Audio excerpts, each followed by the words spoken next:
Big match della 23esima giornata del campionato di eccellenza nel girone B sul Prato Verde del Russo di Via Grande. Si affrontano i Mesi Atletico Catania e Città di Avola. Padroni di casa che occupano il sesto posto della classifica e reduci dal pareggio per 1-1 sul campo della Leonfortese. Compagine ospite invece che sogna la rimonta sulla capolista Milazzo, distante 6 lunghezze dopo l'importante 5-1 inflitto al fanalino di coda Mister Bianco. Grazie all'ausilio dell'immagine a cura di Andrea Giuffrida scorgiamo i 22 protagonisti di questa sfida a fare il loro ingresso in campo completo bianco con inserti rosso-blu per Limesi Atletico Catania, total blu invece per il Città di Avola. Prima occasione dopo 5 di gioco con Grasso dalla distanza che sorvola trasversale al quarto d'ora, conclusione di Azzara bloccata da Santillo.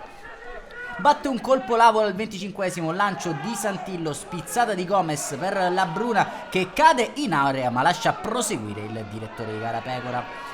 Alla mezz'ora torna ad offendere Limesi Atletico Catania, Grasso serve il compagno di squadra a Famà, palla ancora per Lotto che calcia, viene sbilanciato ma si continua anche in questa occasione. Episodio simile a quanto accaduto precedentemente nell'area del Limesi Atletico Catania.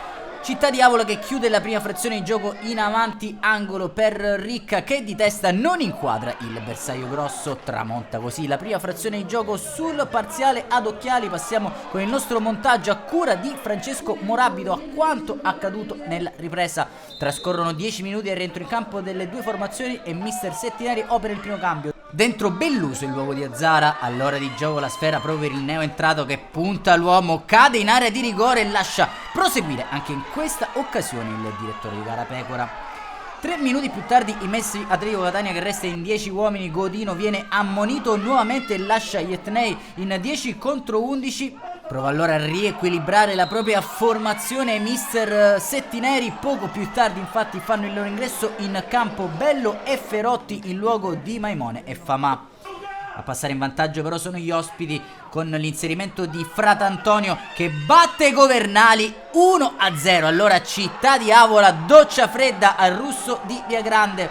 Nel finale dentro anche Sacco in luogo di Anastasio. Dura 30 minuti invece la gara di Belluso che si fa male ed è costretto ad uscire in barella al suo posto dentro Lenardi. Sperando non sia nulla di grave, un augurio di pronta guarigione da parte di tutta la redazione Wisport. 2 minuti al termine del 90esimo, la punizione di Maimone non inquadra il bersaglio grosso. Nel finale assalto all'arma bianca del Limesi Atletico Catania, Anastasio sgroppata sul binario destro, entra in area, cade e lascia proseguire anche in questa occasione il direttore di gara tra le proteste dei locali che invece non possono far nulla per evitare la 10ª sconfitta stagionale in campionato. Un saluto amici appassionati, appuntamento come al solito alla prossima.